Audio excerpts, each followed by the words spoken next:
today's interactive session on Urology Part-3.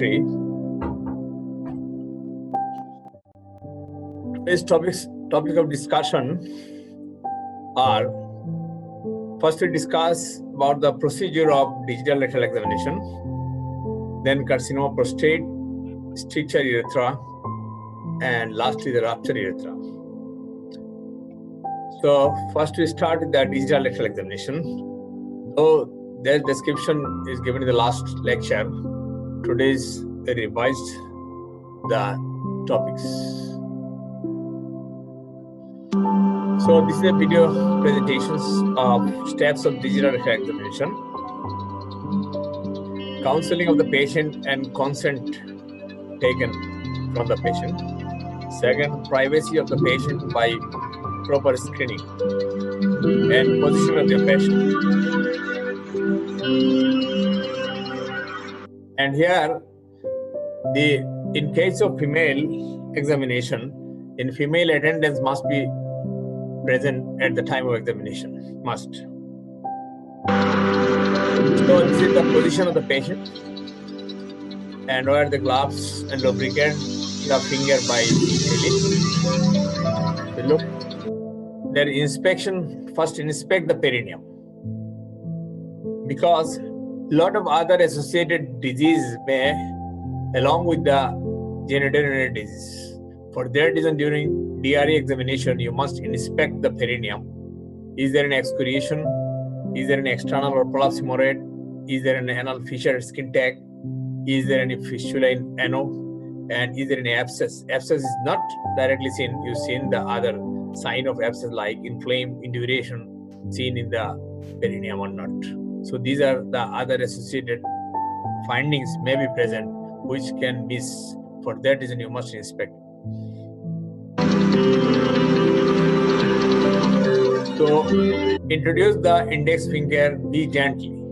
This is the main important thing. It is first negotiate by index finger with gentle massage around the anus for adaptation and prevention of constriction of the sphincter. So lubricate with jelly, maybe gelatin jelly or KY jelly, any source of lubricant. So put the index finger inside. So look how we can palpate the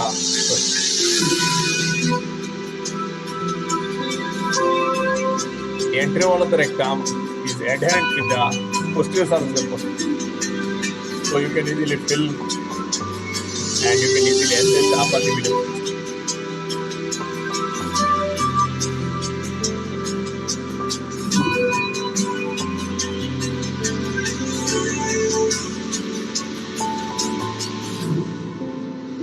Then the perineum becomes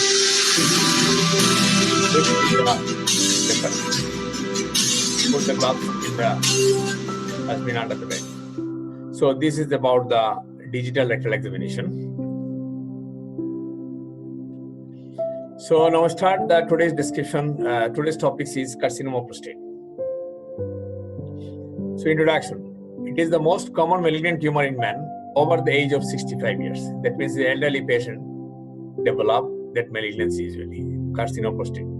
About 10 to 15% of the younger men who develop prostate cancer have a positive family history of the disease, but the etiology is unclear. Carcinoma prostate usually originates in the peripheral zone of the prostate. So prostatectomy for benign enlargement of the gland confers no protection from subsequent carcinoma. So very important thing it is, if the perineum is a benign enlarged prostate, do the TURP, resect the tissue of the enlarged part. It does not prevent the carcinoma of the prostate subsequent in the posterior peripheral part of the glands. So it is a very important thing is. The routes of metastasis. First one is local spread. Locally advanced tumors tends to grow upwards to involve the seminal vesicles, the bladder neck, and the trigone, and later the tumor tends to spread distally to involve the distal sphincter mechanism. Further upward extension obstructs the lower end of the one or both ureters, obstruction of both resulting in anuria. The rectum may become stenosed by tumor infiltrating around it, but direct involvement is rare. It is very important thing is direct involvement is really rare. In hematogenous urology spread occurs particularly to bone. The bones involved most frequently by carcinoma of the prostate are the pelvic bones and the lower lumbar vertebra. The others are femoral head, rib cage, skull, or other bone common sites. Here the very important thing is the cancer spreads in the bones where the red marrow lies. Where the red marrow, it is a more vascular area, there is a more easy to increase the size of the tumor, and there is more blood flow there. For that reason, the tumor is metastasized at the end of the long bones and the flat bones. This is very important thing is where the red marrow, there is a more easy settle the malignant cells there, easily increase in size. This is very important thing. For that reasons, the flat bones are affected there. And another important thing is here hematogenous spread, which can describe in the last lectures. There is the vein at the neck of the bladder, prostatic venous plexus, is communicate with the vertebral venous plexus. There is a communications. That communication having no valves. So whenever there is a straining, that straining causes the malignant cell detached from the prostate, go to the vascular systems. That vascular system communicates with the vertebral venous plexus and go up, and it causing spread and metastasize in the flat bones of the pelvic bones. This is the main cause. The carcinoma of prostate metastasis in the pelvic bones. The other spreads are lymphatic spreads. That lymphatics may involve the various nodes, obturator lymph nodes, internal iliac nodes, external iliac nodes, retroperitoneal lymph nodes, mediastinal lymph nodes. These, and lastly, that left supraclavicular lymph nodes. So that lymphatic spreads, be careful about it. Always, whenever any malignancy is suspected in the prostate, and your DRE findings reveals that there is a hard filling prostate, nodular surface, in that case, always you examine the left supraclavicular lymph nodes. If the left supraclavicular lymph nodes is enlarged, you can easily diagnose by doing an FNSE, the cancer cell spread there or not. If there is a cancer cell spread there, so in that case, no need to do the prostatic biopsy. It is evidence that it is already metastasized at the distant side above the diaphragm at the left supraclavicular lymph nodes. It is very important point it is. For that reason, the left supraclavicular lymph nodes is metastasized via the retroperitoneal lymph nodes, go to the mediastinal nodes, then go to the supraclavicular lymph nodes. That three things is very important. Everybody must know, sometime ask in the exam, how the prostatic cancer spread in the supraclavicular lymph nodes.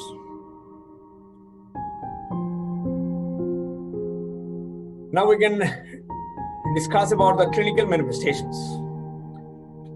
Only advanced cases give rise to symptoms, but even advanced cases may be asymptomatic. It is very important thing, one. In the Western countries, they do the autopsy, almost all the patient, in a normal individual of the death. So, if you give an autopsy study, that some people's having a silent carcinoma of prostate there, which is not diagnosed before the death, before doing the autopsy. So for that reason, we are written only advanced cases give rise to symptoms, but even advanced cases may be asymptomatic. Symptoms of advanced disease includes bladder outflow obstructions.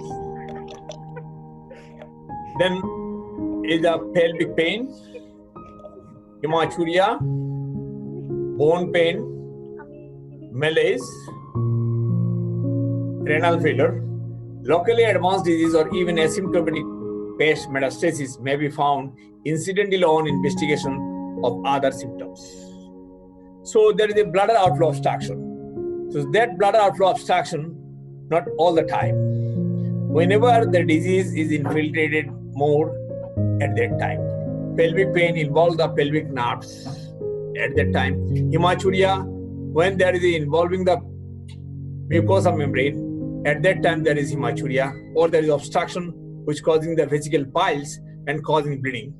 Bone pain, when there is metastasis in the bone.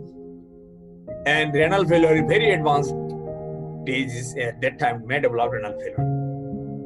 So early prostate cancer is asymptomatic, but it may be found incidentally following TURP for clinically benign disease or as a nodule. But during TURP, carcinoma prostate may not be diagnosed because the benign part enlarges at the periurethral site and malignant cells are lies at the peripheral part of the gland.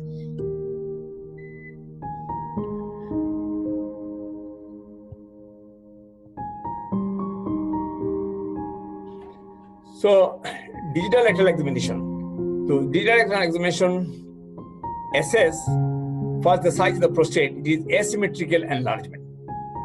The malignant tissues having a growth over the surface of the prostate, which causing asymmetrical enlargement of the gland. Surface is irregular.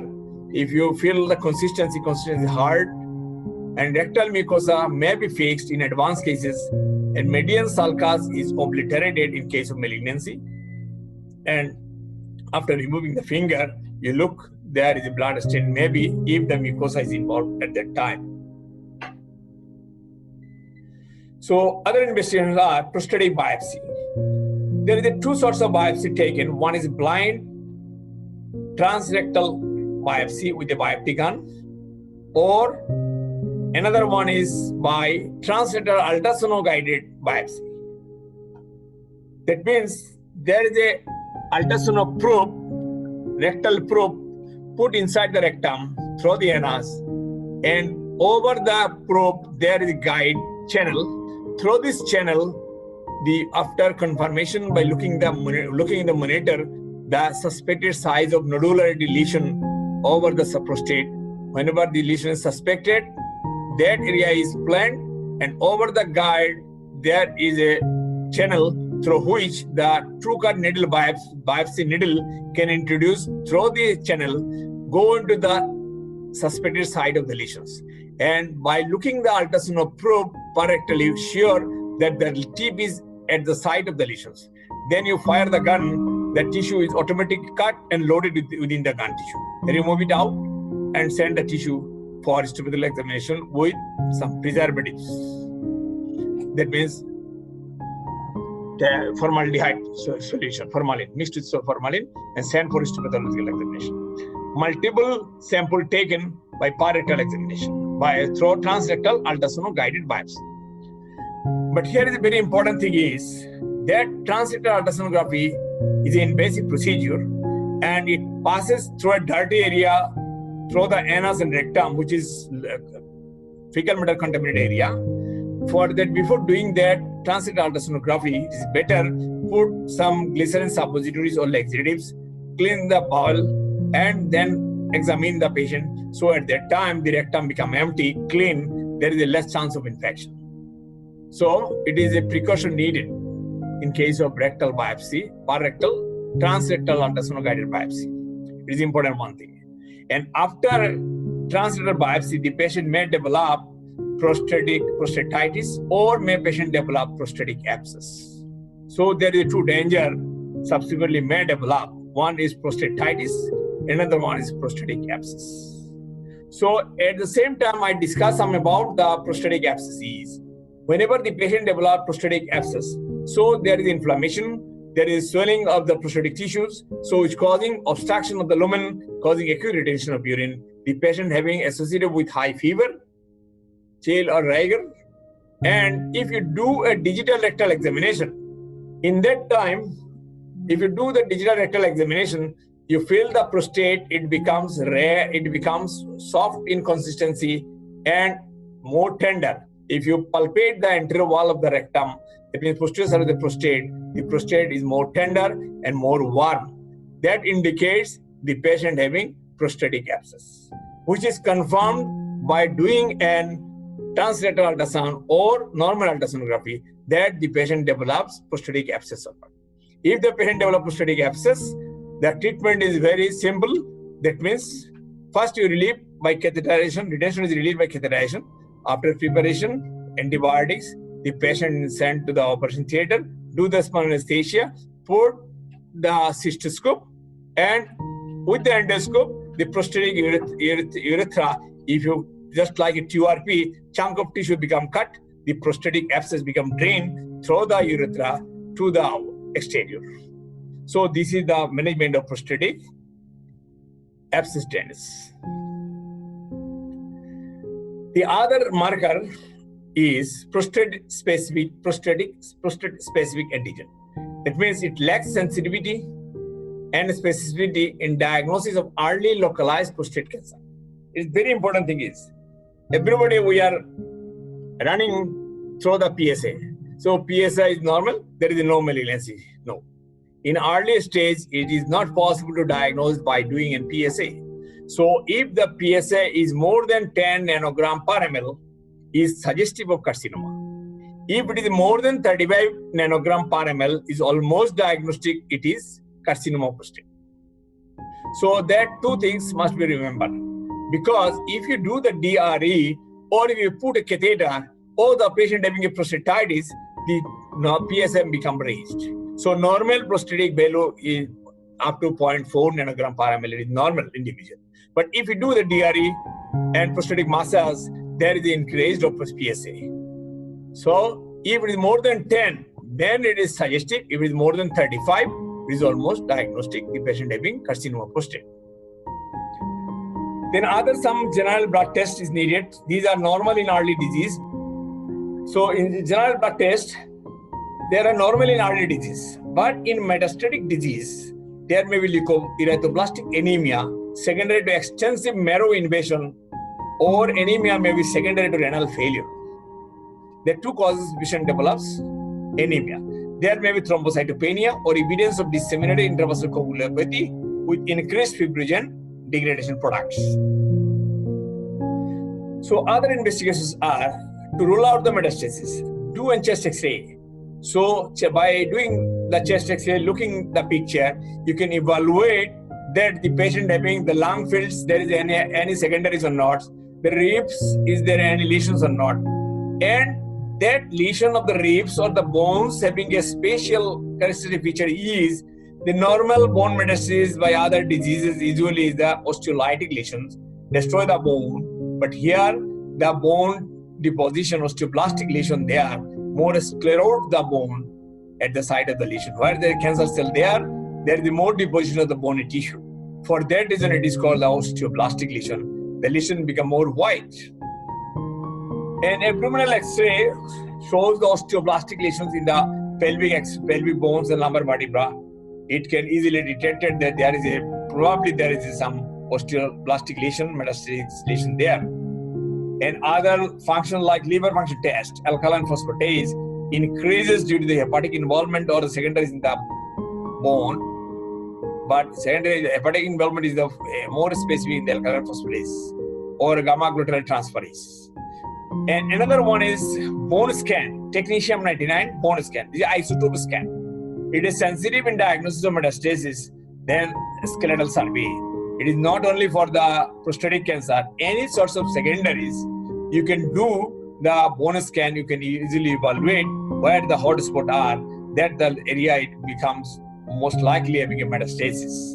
But here is another thing is some inflammations, osteomyelitis, also some bone scan is, and hot spot can seen at the bone scan also. But other investigations are like MRI and CT scan. These are done for the extension of the diseases and staging of the diseases. Extension of the disease and staging is required whenever you did the radical surgery. In that cases must be evaluate what are the lesion, how far the extension develops. So the plan of surgery depends upon the extension of the disease. For that reasons, during curative surgery, must do the MRI and CT scan. So this is one scoring system which is taken from the biopsy specimen given by the histopathological doctor. That means histopathologist. He gives the information about the glycine scoring by looking the glandular pattern arrangement over the microscope. The samples of the tissue from biopsy are studied in the laboratory. If cancerous cells are found, they can be studied further to see how quickly the cancer will spread. This measure is known as the Gleason score. The lower the score, the less likely the cancer will spread. A Gleason score of 6 or less means that cancer is unlikely to spread. A Gleason score of 7 means that is moderate chance of cancer spreading. A Gleason score 8 or more means that there is significant chance that cancer will spread. So next, the treatment plan. The early disease, if it is diagnosed, the patient is lucky and do the treatment and the patient become cured. The curative treatment offered radical prostatectomy. It means remove the prostate seminal vesicles above the part of the external sphincter. All the tissues taken from the bladder neck, remove it out, then take the stitches in the bladder neck with the prostatic membranous urethra. So that operation done either by the open surgery or by a laparoscopy one or by a robotic surgery. By any means, the treatment option plans you can do according to your solvency and availability of the method of treatment. The others are some patient having an elderly patient which is not other comorbid disease which are not possible to do the surgery due to the comorbid condition. So in that case, you do for the radical radiotherapy. External beam radiotherapy can cure, or more sophisticated one, the brachytherapy. That means through the rectum or through the perineum, the brachytherapy needle, iridium needle is introduced into the prostatic tissues. So from there, the radiation are released and the cancer cell become die. So this is called the brachytherapy. Directly introduce the needle, iridium needle into the prostatic tissues through the rectum or through the cranium. So then the local needle release the radiation and kill the cancer cells. So these are the earliest treatment. In advanced diseases, so this surgical outcome is not good enough. For that reason, less surgery doing by other means. That means the surgical treatment done, which is not over the prostate, which is done in the remote area from the prostate. That means if you remove the testes, so if you remove the testes, both the testes, the patient is devoid of testosterone. So the hormone prostatic cancer is hormone dependent tumor. That means testosterone, androgen sensitive. So if you remove the source, there is no androgen, no testosterone. The cancer cell, instead of increase the size, that size become declining and some die of the cells. So decrease the lesions to some extent. And for that reason, it is called the surgical castration, orchidectomy. But the orchidectomy, some of the people are not allowed to do a orchidectomy because they are having some psychological effect after doing orchidectomy. In a male patient, the testis is the main property of the individual. For that reason, they are not usually accustomed to do orchidectomy. But if you do the orchidectomy, it is the best one, because if you don't remove the testis, you can remove the hormone from the body by other means, but that are too much costly for the individual. That is a costly treatment. For that reasons, in a poor country like our country, we can advise the patient in advanced disease, just simple, do the orchidectomy under local anesthesia, no need of general anesthesia. Put some local anesthesia in the upper scrotum, at the spermatic cord, remove the testes. So this can easily cheap and less costly drug, more costly drug is not required subsequently. For that reasons, we prescribe the individual orchidectomy. And after doing an orchidectomy, if you follow up X-ray of the skeletal, that to some extent after a few months, people, if you observe, follow up the patient, then can improve, you can easily see. And other is medical castration. Those individuals who are not agree to do the orchidectomy, then we can prescribe some medication like LH-RH agonist.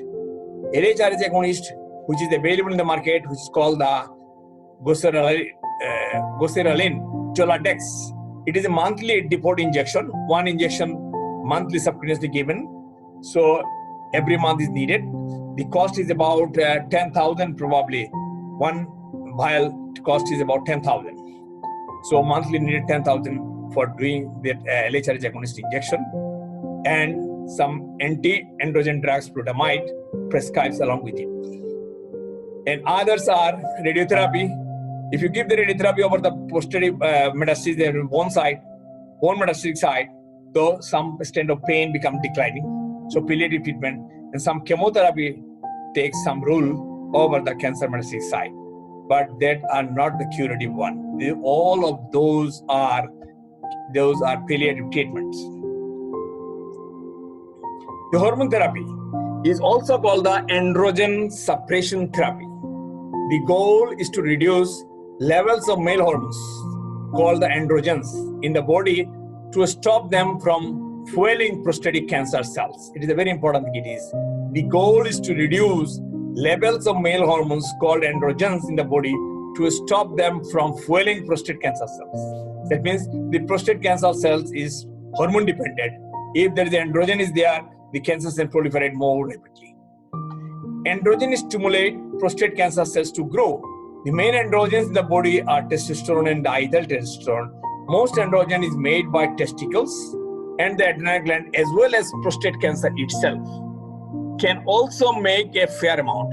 Lowering androgen levels or stopping them from getting into the prostate cancer cells often makes prostate cancer shrink or grow more slowly for a time. But hormone therapy alone does not cure prostate cancer. It is very important thing you want. Hormone therapy alone does not cure prostate cancer. It only delay the progression of the disease, delay the symptom of the diseases. So there is a picture, there is a video, animation video of the radical prostatectomy. So look. Cancer of the prostate is one of the most common types of cancer in men. Radical prostatectomy is a surgical procedure in which the prostate gland, surrounding tissue, and seminal vesicles are removed. Depending on your situation, your surgeon may also choose to remove some lymph nodes. Radical prostatectomy can take between 90 minutes and 4 hours. 3 different approaches may be used: open retropubic, open perineal, or laparoscopic. In an open retropubic prostatectomy, the prostate is removed through an incision in the lower part of the abdomen. In an open perineal prostatectomy, the prostate is removed through an incision in the perineum, which lies between the rectum and the scrotum. In laparoscopic prostatectomy, your surgeon places instruments into your abdominal cavity through small keyhole incisions, or ports. He or she dissects the prostate from its surrounding structures and removes the gland through one of the slightly widened ports. Depending on whether the cancer has spread, your surgeon may also remove tissue surrounding the prostate gland, including the seminal vesicles and lymph nodes. Regardless of the type of procedure, your surgeon will carefully inspect the area around the prostate before removing any tissue, taking care to minimize damage to nerves in the area. The very important thing is they can care about the nerves to damage.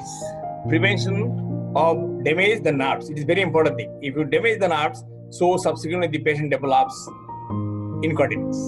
For that reason, the surgical prognosis depends upon more or less morbidity is developed. If you do the precisely and doing robotic one or the laparoscopic one, there is a more precisely can preserve the nerves. There is less chance of incontinence subsequently.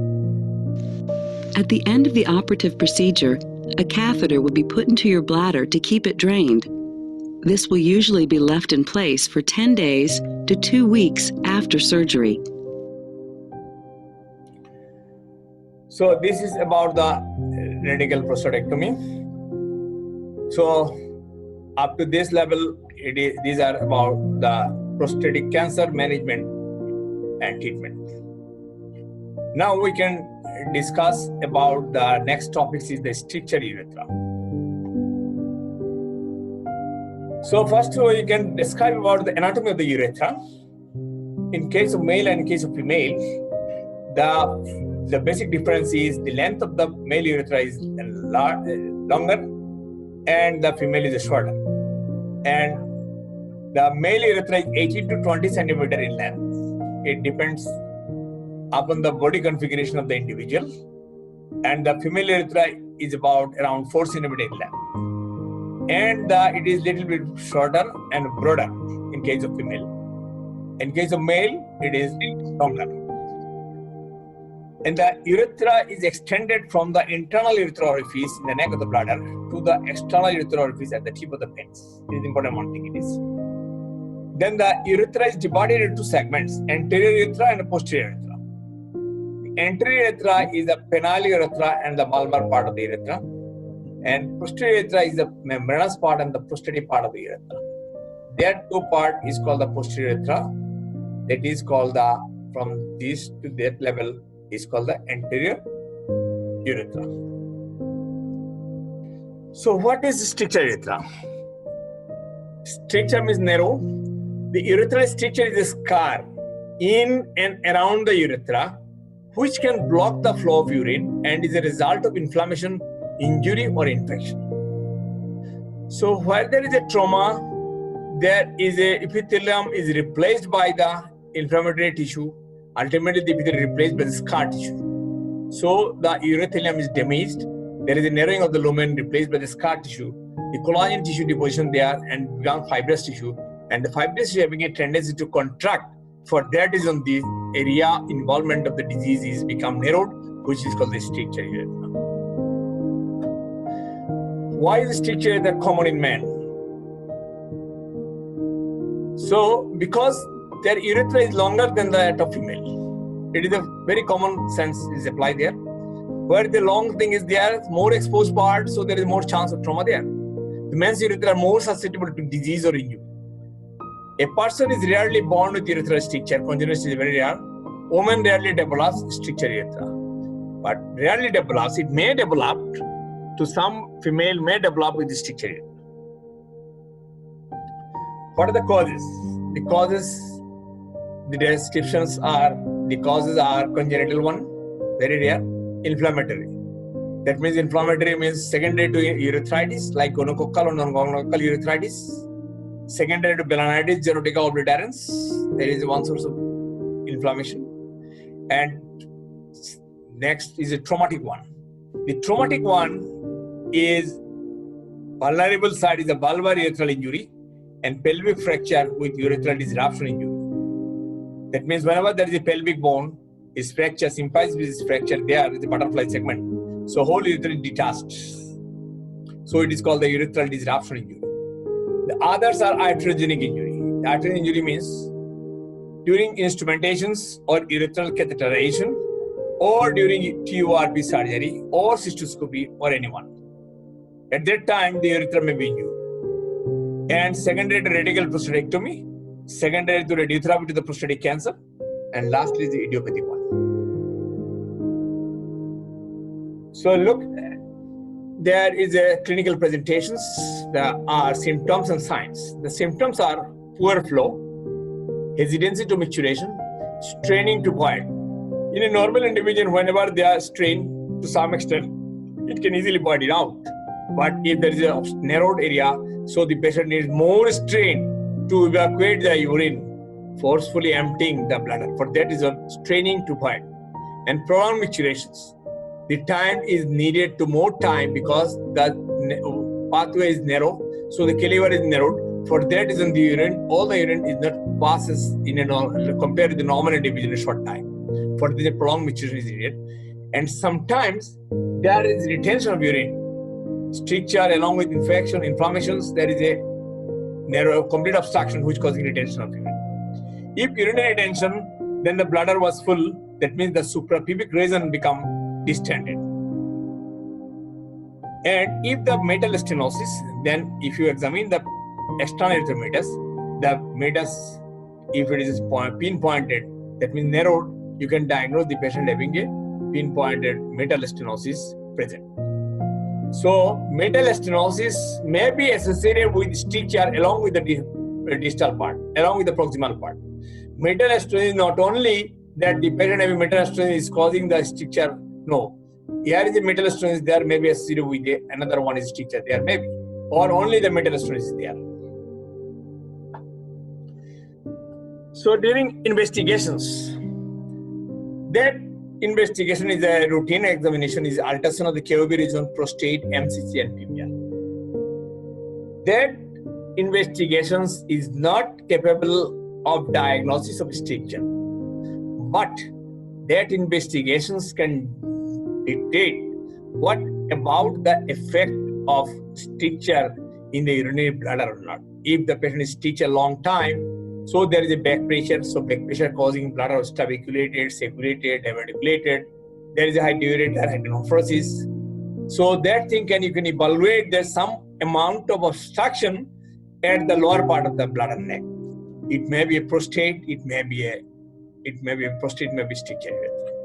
So if there is a prostate enlargement, then can dictate you the patient may having a stricture along with the prostatic enlargement may be there. For that reason, the basic ultrasonography must be done. Then other one is plain X-ray KOB region, including the whole length of the penis. This is also not conclusive enough in a gonococcal or infection or inflammatory causes of stricture urethra.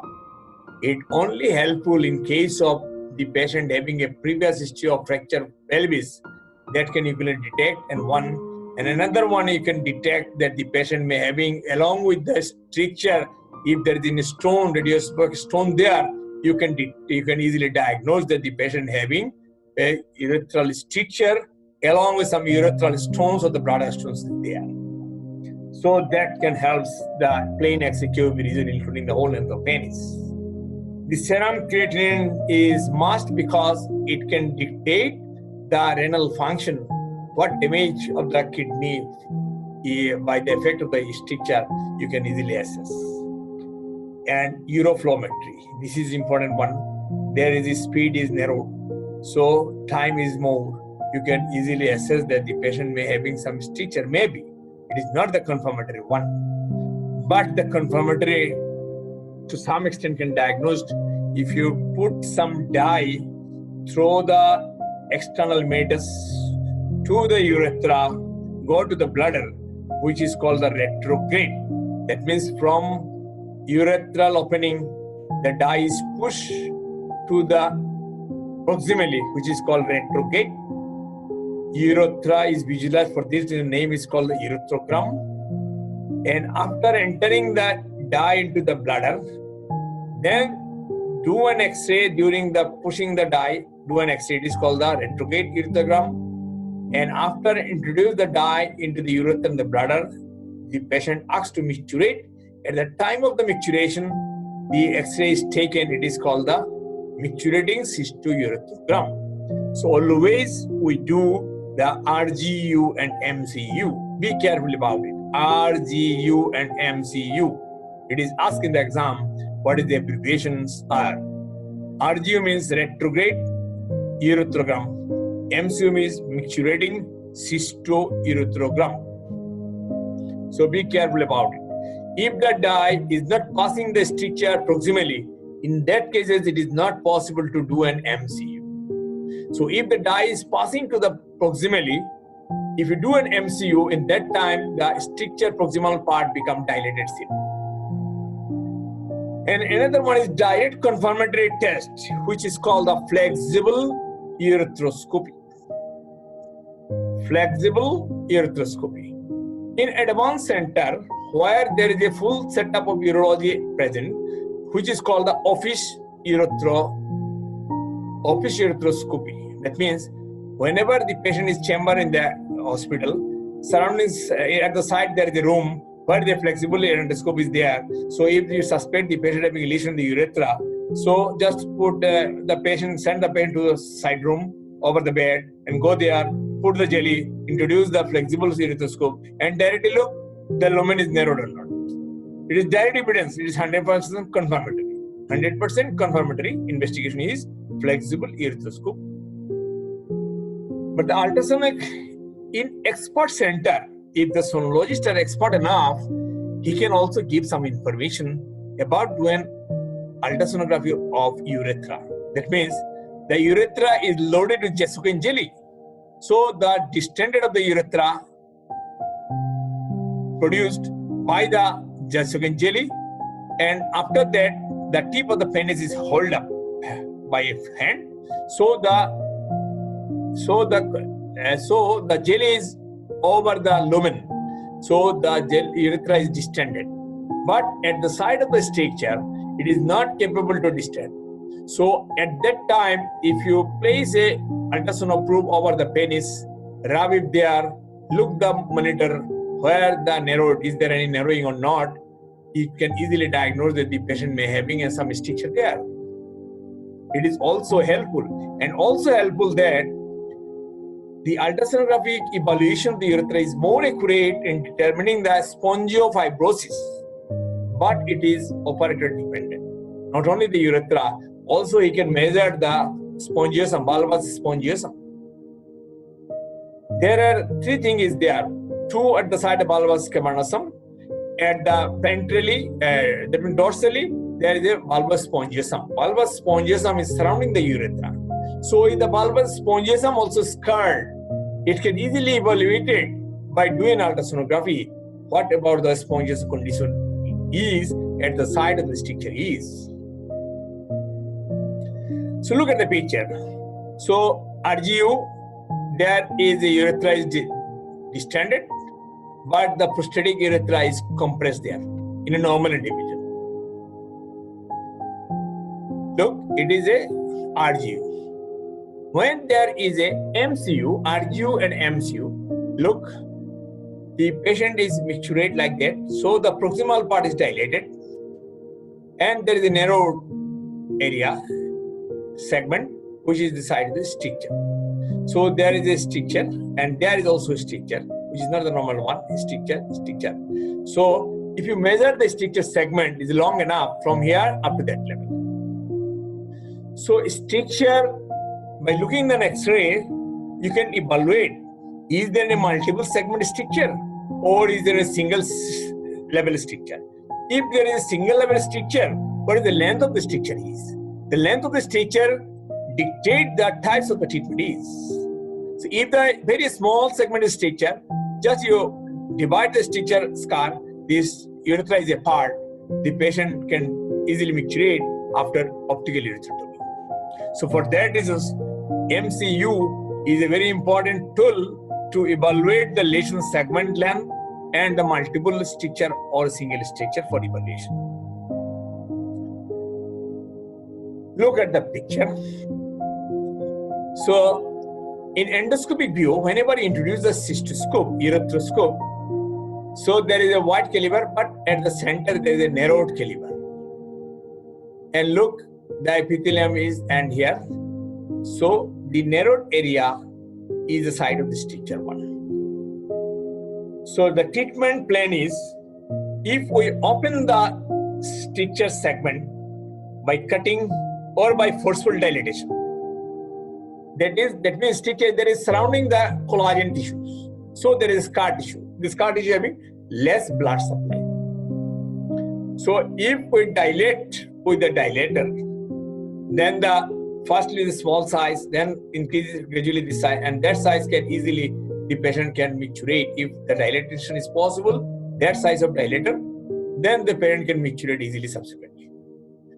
So for that reason, in the ancient time, that is previous time, there is urethral dilatation. Nowadays, not routinely used. Why not routinely used? Because it is a blind procedure. It is a blind procedure. That means there are two types of dilator. One is Lister variety, another was a Clarton variety. So the Lister variety, their backside is rounded and it is more flattened. It is not the rounded one. It is a basic difference of the Lister variety and Clarton variety. Sometimes in the OSP examination, that type of instrument may be given in the exam. For that reason, the dilator you must look. If it is a rounded one, it is a Lister. If it is a flattened one, it is a Clarton variety. Flat, from flat, the name is Claton. Flatten, Claton. If we remember it is. The dilator is flat, it is called Claton variety. The rounded one is called the Lister one. The name is Lister urethral dilator. So why it is not used? Because the urethral stricture at the bulbous part, it is far away from the urethral opening. So how we can negotiate it? Blindly load it with jelly, blindly introduce that urethral dilator, throw the meters to the interior and go there. And whenever it is negotiated, just forcefully push, then go inside. But if the dilator tip is setting here or there, not at the center, at that time it causing false spaces. There is a chance of injury, urethral injury also. For that reason, nowadays it become obsolete one.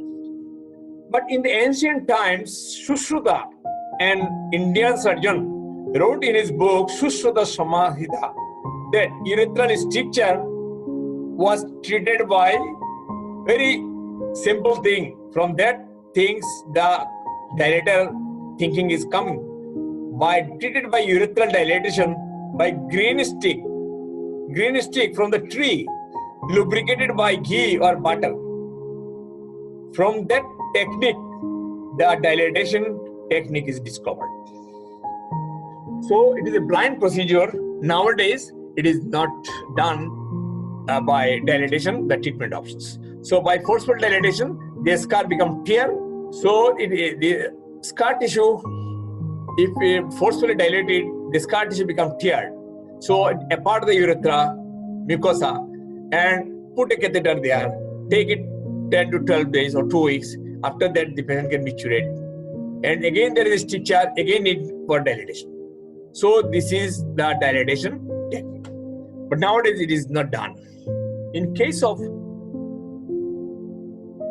stricture, the other one is directly look and cut the tissue of the scar tissue. Look and cut the scar tissue. So the cut tissue, the name of the operation is urethoscopy, optical internal urethrotomy. Optical means look, vision, but there is optical. Internal means with interior, internally. Urethrotomy means opening the urethra. Scar, urethral scar. So that is done, incision is made at the 12 o'clock position. Be careful about it. The important thing it is, if you think a pen is there, so in the ventral surface, there is a 2 corpus spongiosum, cavernosum there. But in the dorsal surface, only there is a corpus spongiosum. So if we do the optical urethrotomy at 6 o'clock, there is the easy injury to the spongiosum and may causing fistula formation. For that reason, safety, usually we do it at the optical urethrotomy at the 12 o'clock position, And another important thing is, in that urethrotomy, we don't use any diathermy. We just cut with a sharp-ended blade. That means it is cold knife. It is called a cold knife. Don't use any source of diathermy, because if you use the diathermy, there is injury to the corpus spongiosum and corpus cavernosum.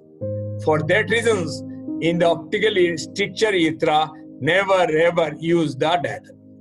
You can use other energy, which is not the diathermy one, which is called the laser urethrotomy.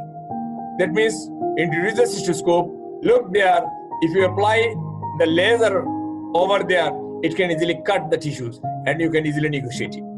But the laser is costly. For that reason, routinely not used in case of optical urethrotomy. Be remember about it. Another important thing is metal stenosis. In the exam, sometimes in the short case, ask some questions. How can you examine a metal stenosis? The patient having metal stenosis or not? How can you examine? So be careful about it. The external erythrometus, it is a slit-like, that means vertical slit. So if you compress the urethra anterior posteriorly, the slit become apart. By that method, you can examine the metal stenosis present or not. How far metal is aparted. however gap is there, then you diagnose it is metal stenosis or not. If the patient having a metal stenosis, the treatment is very simple, just dilatation, just the opening, not more. The only you apply the tip is sufficient to negotiate the meatus and dilate it to some extent at a sufficient caliber. But in case of scar tissue, the result is not good enough.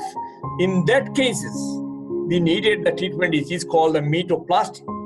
That means the metal is divided. There is a U-shaped incision is there. Cut the scar at the dorsal surface. Then the mucosa is stitched with the U-shaped scar, which is called the metoplasty. But that metoplasty having some problem. That means whenever the patient will micturate, the under clothes become soiled up during micturition. The urine came out by a haphazard manner, scattered on the whole, not a single pointed one. For that reason, metoplasty is one of the problem for the patient. This is about the meatus. What about the urethral stricture? If it is small in segment, then the treatment is optical erythrotomy is sufficient one. But be careful about it.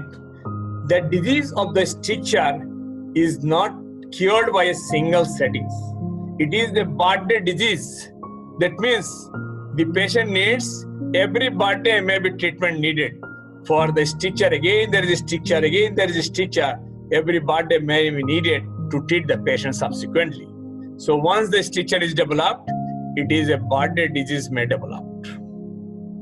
So be remember about it. Another thing is, after doing the stricture treatment with the optical erythrotomy, the patient remove the catheter after 2 weeks. The patient can micturate easily. Very well and good. The patient get wide volume of urine came out. The patient more happy. But the happiness is not lasting enough if you don't treat subsequently. That means you must advise the patient with clean intermittent self-catheterization. Clean intermittent self-catheterization. That means CISC. CISC. Why it is needed?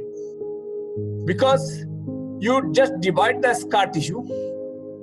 So the scar tissue open up. The scar tissue having a tendency to contract. Again, there is healing and there is a contraction there. Stricture again develops. For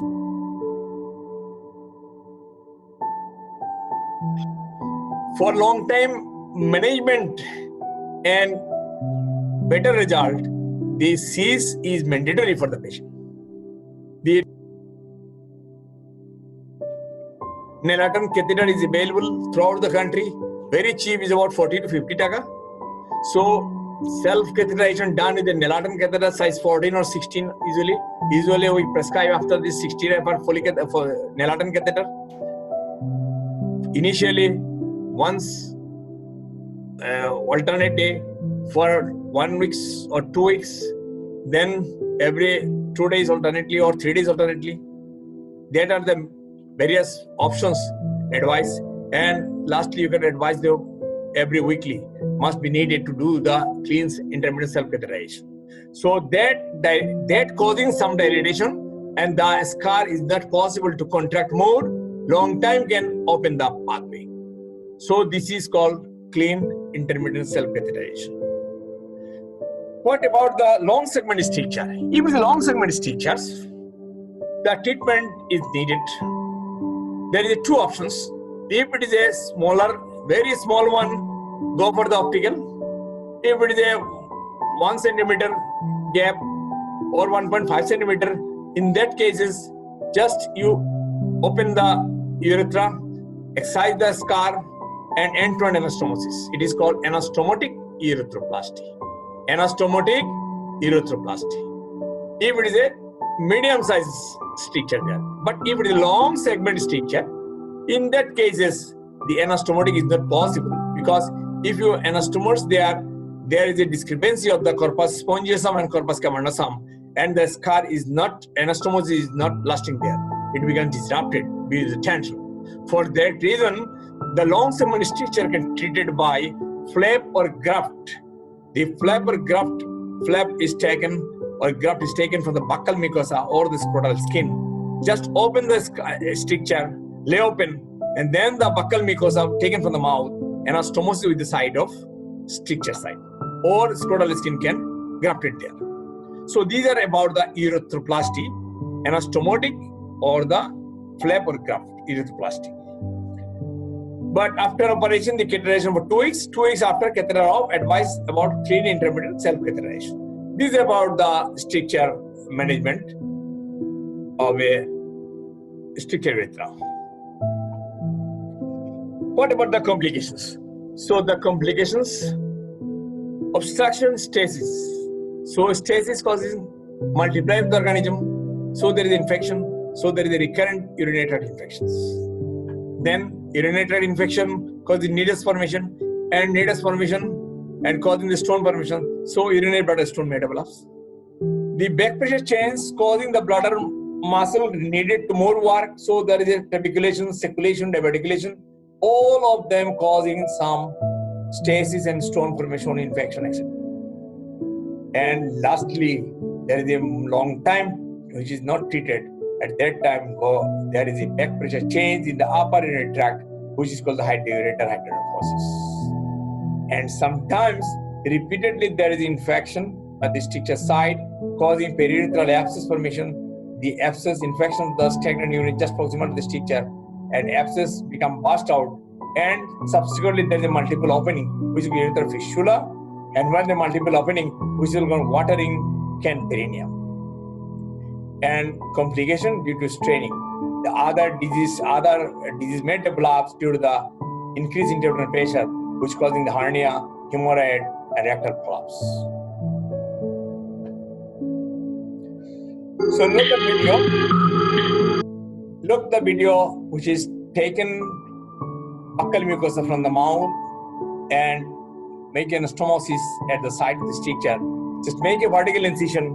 The scar tissue just open up, not excised. It is just open up, lay open. The cut margin on the two sides, the buccal mucosa is anastomos. Look.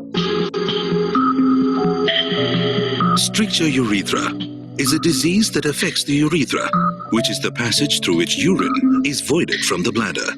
In buccal mucosal graft urethroplasty, commonly referred to as BMG, the diseased or scarred section needs to be replaced by a graft comprising of a layer of tissue from the inner lining of the lower lip or the inside of the cheek, which will grow back in 2 to 3 weeks.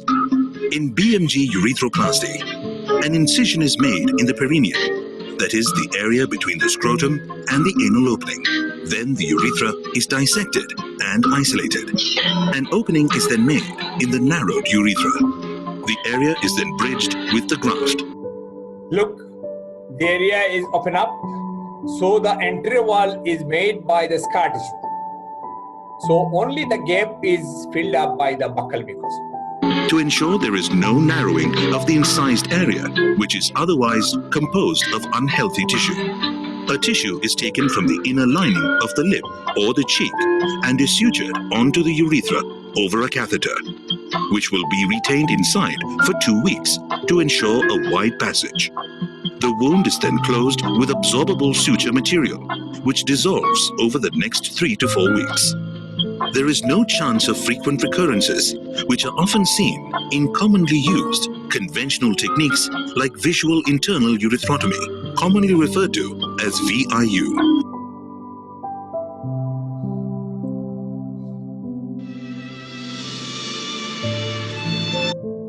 So look, it is the internal optical erythrotomy. How the internal optical erythrotomy visualized internal erythrotomy done. Here the videos is, look the inside the lumen, there is a narrowed at the side of the stricture. Initially they put a guide wire, just find guide wire put there. So it helps subsequently you can easily trace the lumen of the stricture side and easily can cut with the guidance of the guide wire.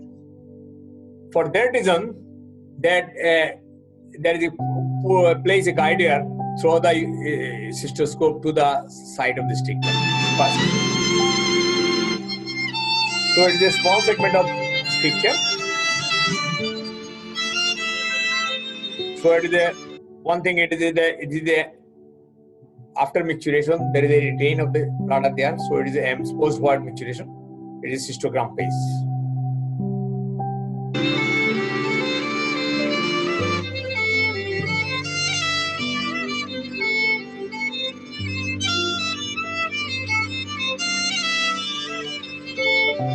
Look, it is a stricture, narrow area at the lumen.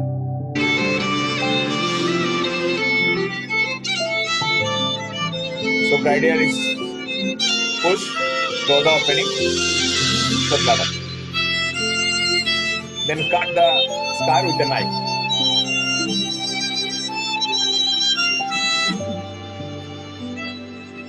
So whenever you do the optical electrotomy, always the scar injured side increases because the cutting the tissues, causing more anteriorly posteriorly, more segment is enlarged. Subsequently, if the more optical done, more stricture can develop subsequently. So these are about the stricture urethra. Now we can discuss about some last topics is the rupture urethra. It is a very important topic because whenever you work in the ward, the patient is usually in the surgical ward. Most of the patient admitted there after injury to some extent in the perineum or rototomy accident or accident in the main hole. There is some urethral bleeding, swelling in the perineum, retention of urine. So if you don't know about the ruptured urethra, you cannot treat the patient properly. For that is the ruptured urethra very important to know everybody. So it is classifications according to the site. If the rupture is the anterior urethra, is called the anterior rupture urethra. If it is the posterior, then it is called the posterior urethral rupture. According to the involvement of the circumferential urethral wall, that means whole is divided, whole urethra is divided. It is called the complete rupture. If it is only one wall is rupture, then it is called incomplete rupture. But according to the involvement of the thickness of the urethra, that means there is a circumferential rounded urethra there. So if the urethra is divided, but it is not the full thickness of the wall. Part of the wall is ruptured, it is called the partial rupture. If it is a full thickness rupture, then it is called the total rupture. It depends upon the thickness of the urethra. And it is circumference of the urethra. There is a basic difference is the whole circumference is detached, continuity disrupted. It is called the complete rupture. If the one wall is attached, the anterior wall or the posterior wall is ruptured, then it is called the incomplete rupture. But if the thickness in any area, the thickness is partially injured, it is called the partial rupture. If it is a total thickness is involved in one wall, then it is called the total rupture, according to the thickness of the urethra. So, look at the previous film. So the ruptured urethra usually happen by accident, usually happen at that area. Because that area, there is a bone, is a symphysis pubis bone, pubic bone there. So if there is a directly hit or there is a directly some injury, so it causing the bones, against the bones, the urethra become ruptured and causing the injury.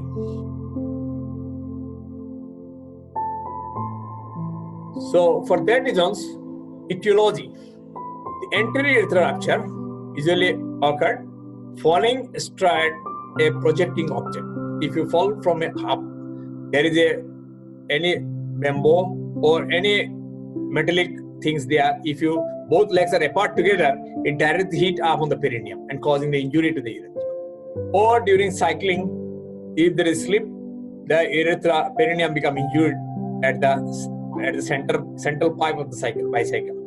Or falling over loose manhole cover. Look, whenever the manhole is loose, if you place your foot over there, the manhole become go up and it directly strike over the perineum, and which directly against the pubic bone. So at the middle there is urethra, so there is chance of injury. And gymnasium accident, it is a very important thing it is.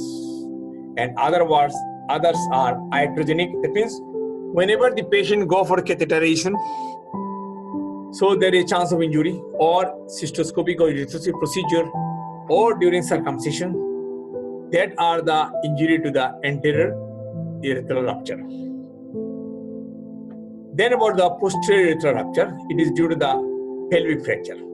So the patient having a pelvic bone, so if the pelvic bone is disrupted, so at that time the prostate become detached from the membranous part there, and it is floating prostate there. So due to the pelvic fracture, commonly due to the road traffic accident. So road traffic accident commonly causing the pelvic bone fracture, there is injury in the posterior urethral rupture. And another one is iatrogenic during catheterization, urethrostomy procedure, radical prostatectomy, etc. And lastly, it is a penetrating injury early. So in case of anterior urethral rupture, the triad of symptoms, signs are all the urethral rupture. The first symptom is there is a bleeding from the external meatus. Bleeding after trauma, any bleeding, always remember until and unless proved there is to some extent of injury in the urethra. It is very important thing it is. And bleeding from the external meatus or perineal hematoma. Perineal hematoma go on the both sides, it's called the butterfly distribution. And there is hematoma causing compression of the urethra and causing the retention of urine. But in case of posterior urethra, blood in the external meatus, failure or difficult to passing urine, marked bruising on the pubic area, scrotum penis, extravasation of urine due to associated extravasation rupture of the urinary bladder, if present. It is important thing in extravasation urine, you seen, associated with extravasation rupture of the urinary bladder. On TRE examination, it is very important thing it is that prostate may be felt high or may not be palpable at all. Signifies floating prostate because prostate is attached to the pubic or puboprostatic ligament. It is wrapped from the puboprostatic ligament with complete rupture of the urethra leads to this, which is called Marmotan's signs. It is important thing is DRE findings can dictate you the patient having a floating prostate or not. What about the investigation? In case of anterior urethral rupture, usually diagnosed clinically. Plain X-ray QOB region including whole length of the penis. It does not usually seen anything there until and unless there is any bone injury. And ultrasonograph the abdomen. But the only investigation can easily diagnose, which is called the RGU, retrograde urethrogram. But in case of posterior urethra, the X-ray pelvis must be done to see the pelvic fracture. And ultrasound of the abdomen to assess is there any rupture bladder, is there any pelvic collection, etc. or not. And retrograde urethrogram to see the site and type of the tear. Retrograde urethrogram. It also a very important investigation because by the investigation we can assess what type, is there any continuous disruption or not. If we do for catheterization or not, that can dictate upon the retrograde urethrogram findings. But in that, look at in case of anterior urethral rupture, the patient is in pain, so should be treated with the appropriate analgesic drugs. Patient should be discouraged to pass urine. If passed, may lead to extravasation of urine. And if the bladder is full, there is suprapubic catheterization. It's a very important thing. It's done using a Seldinger technique to drain the urine. This will reduce the likelihood of extravasation and allows investigation to establish the extent of the urethral injury. It is the important thing is. So every surgeon, junior surgeon must know the technique of suprapubic catheterization. That means it is a very simple technique. Everybody can possibly do it if he or she is clever enough to observe carefully. Very simple thing. The thing is, if there is a bladder full, so look, the peritoneum is go up. If the patient is supine in the operation table, tilt the head down, so all the viscera go up. So the bladder is full, so it attached with the coming in the anterior abdominal wall, just beneath the muscle there, because there is no peritoneum there. Below the arcuate line, there is no posterior rectal sheath. So there is only skin, subcutaneous tissue, anterior rectal sheath, then muscles, nothing else. So just above the symphysis pubis, you put some local anesthetic agent there, and only 2 centimeter or 1.5 centimeter transverse incision made there. And after that, you just put a needle, and before that you just apply the local anesthetic agent before incision at the site of incision. And after that you make incision, then you put a syringe through this, put a syringe needle through this incision site, go in the bladder, aspirate that there is a bladder is confirmed. Then the technique is very simple. The disposable trocar cannula over at the site, this is pushed directly towards the pelvic floor, not towards the sacral promontory. Just go towards the pelvic floor. So there is less chance of injury to the sacral promontory and other viscera. So after enter into the urinary bladder, then you can easily assess some extent of urine came out. If you remove the trocar from the cannula, so through the trocar, the urine came out, is confirmatory. That side, inner side is go into the urinary bladder, and through this lumen, the catheter is introduced. Usually it is a 10 to 12 size catheter along with the set there. So the catheter is pushed there, inflate the balloon, and the trocar is removed exteriorly, and the sleeve of the trocar can easily detach. This is a plastic made. There is a part is easily detached, and remove it out from the catheter to the exterior. So this is connected with the exterior, and the urine is connected. Catheter is connected to the urine bag, so the patient can void urine through this suprapubic catheter. So the advantage is you don't manipulate the urethra, so there is a less chance of further injury. One thing is, and rest causing, there is a edema declining. And third things, if you do subsequently an X-ray, antegrade and retrograde urethrogram, so you can easily evaluate the urethral injury. Then according to the findings, you can proceed subsequently what treatment you want to go. So this is for that reasons, very simple technique. Just put a suprapubic catheterization and rest the injured side. So for that reason here, written there, if the bladder is full, suprapubic catheterization is done using Seldinger technique to drain the urine. This will reduce the likelihood of extravasation and allows investigation to establish the extent of urethral injury. If the patient has already passed urine, when first seen, there is no extravasation, the rupture, if any, is partial and catheter is not needed. Be careful about it. If the patient already passed urine, so just observe, there is no retention of urine, no marked perineal swelling, so you can observe, just void urine normally and monitor the patient. If there is significant extravasation, then the perineal collection should be drained, must be drained. There is a suprapubic catheter and perineal incision give and remove the extravasation of urine. Otherwise, there is subsequent infection, cellulitis, necrosis, etc. Suprapubic catheter should remain in situ while the bruising and extravasation settle down. The optimal treatment is delayed anastomotic erythroplasty. After the swelling and bruising have settled down, it is very important thing is, never ever hurry. There takes time to decline the inflammations. For that reason, typically 8 to 12 weeks later, the delayed anastomotic erythroplasty may be needed with excision of the traumatized sections and a spatulated end-to-end de-anastomosis of the urethra. It is very important thing it is. Erythroplasty don't do immediately. After trauma, rest the part, decline the inflammations, settle inflammations, then you go for definitive treatment.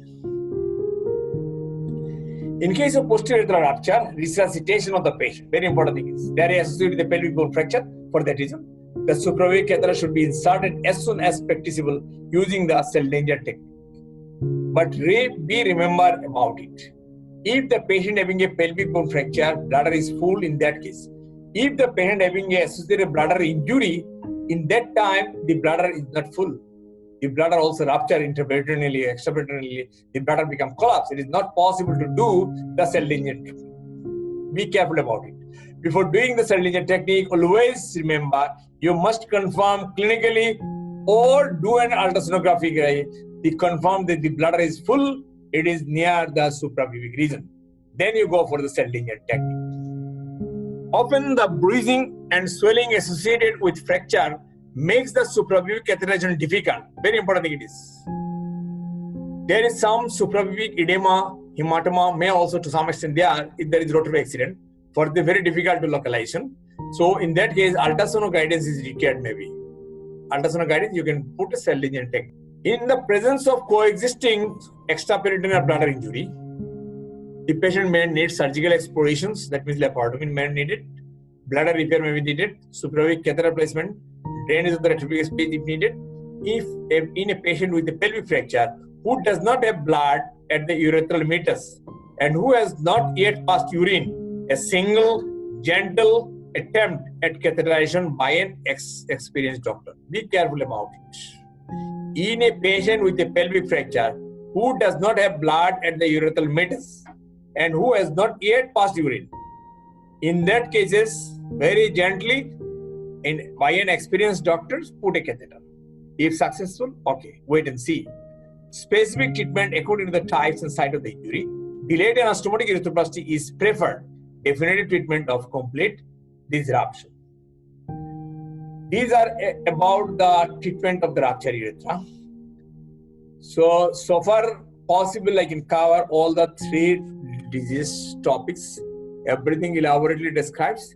If you revise from the books now, you can easily memorize and easily can produce in your exam. And it is a daily day-to-day practice emergency things. The ruptured urethra, stricture urethra, patient handling. And another important thing is, whenever you do an catheterization, before catheterization, you first expose the urethra, expose the external genitalia and examine carefully. Because some of the patient having some congenital anomaly like hypospadias, dyspadias, which is not diagnosed previously, the patient undiagnosed and runs years together. So first look at the external meatus before catheterization. And before catheterization, you ask some questions to the patient. Do you have any injury?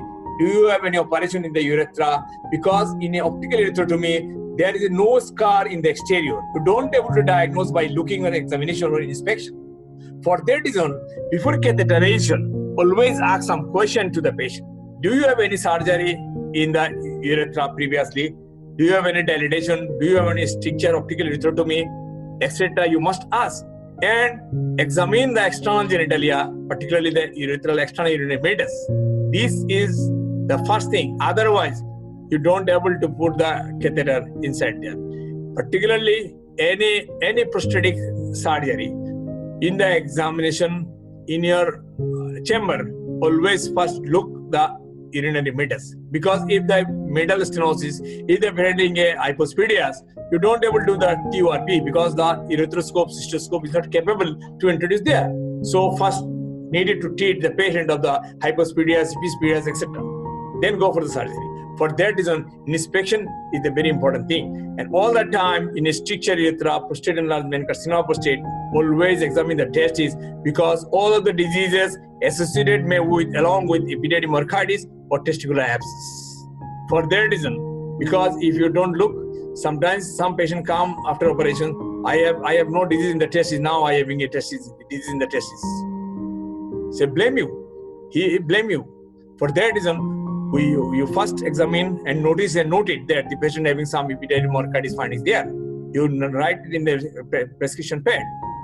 Otherwise, the patient may blame you that after doing surgery, he developed that epididymocarditis or testicular abscess. So these are about the elaborate description of the 3 diseases. So thank you very much. Thank you for patient sharing. Now the session is open for question and answer sessions. Is there any question to ask now? Can you hear me?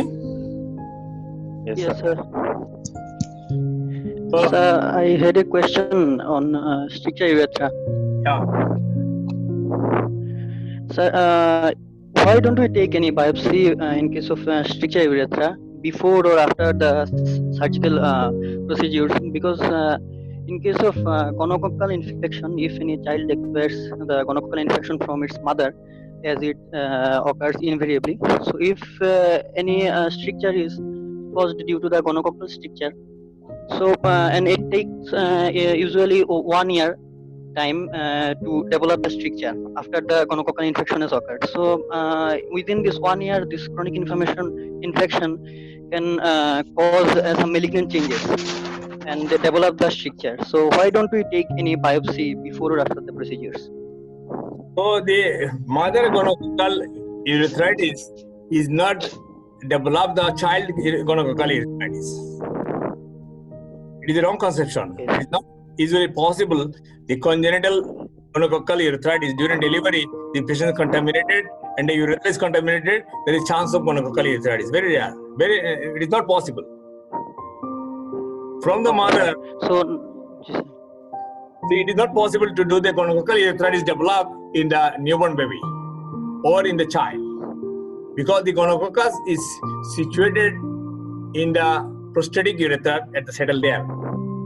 From there, yes, sir. for that reason, the patient developed continuous chronic gonococcal urethritis and urethral gland also involved. So the gonococcal urethritis is a benign disease. It is not the malignant one. And urethral malignancy is very, very rare. And any malignancy, whenever suspect, the mucosa, the lining of the lesion is become, look, there is a more vascular. The pattern you can easily diagnose. It is not the stricture, easily not developed carcinoma, that means malignancy there. Easily not. But urethral malignancy may develop, which is called the transitional cell carcinoma, except the anterior end. In the anterior end, there is a chance of development of squamous cell carcinoma. But rest of the epithelium, there is a chance of develop the transitional carcinoma. That transitional carcinoma, if you look the endoscopy findings, you can easily diagnose the front-like appearance there. For that reason. And if there is a scar tissue, if you look the scar tissue, there is a less vascular one. If you take some tissue from there, you're creating the more harm, because the site is not accessible very easily. One. Second thing, if you take some tissue from there, you're creating some scar there. For that reason, don't take any biopsy usually in case of stricture urethra. Okay, understand? Okay, sir. Yes, sir. Thank you, sir. Any more? Assalamu alaikum, sir. Assalam. Sir, in the treatment of urethral stricture, should we mention or say urethral dilatation in exam, as it is not practiced nowadays? Usually not say in the exam, but you will straightly go for internal optical erythrotomy. It is a treatment option. If examiner asks some question, is there any more technique? Then you can give the answer is dilatation. Okay, sir. First, it is not one. Yes, sir. Okay? Assalamu alaikum. Assalam. Yes, sir. Assalamu alaikum. Assalam. Any more? Assalamualaikum, sir. Assalam. Sir, what can be the other causes of raised PSA other than cancer or prostatic massage? That means if the patient having a prostatic abscess, at that time there is a raised PSA. If the patient having a prostatitis, there is also raised PSA. But the raised amount is not more enough. But these are the marker, but this is not the confirmatory. The confirmatory is the true-cut biopsy. That means prostatic biopsy, either blind or endoscopy, that means ultrasound guidance is true-cut biopsy. It is the confirmatory one. And the follow-up, the PSA is needed. For that reason, you do an PSA first, and after operation, if you do the radical surgery, then you follow up the patient with the value of the PSA subsequently. As a prognostic factor? Prognostic factor, definitely. Prognostic one, you can assess by prognosis, by looking the subsequent PSA value. Thank you, sir. Thank you. Any more? So thank you everybody for parent sharing. Day after tomorrow, we can discuss about the renal tumors and urothelial tumors. That means bladder tumors and renal tumor masses. We can discuss day after tomorrow at night 10 p.m. Thank you, everybody. Thank you for patient standing. Thank you, sir. Assalamu alaikum, sir.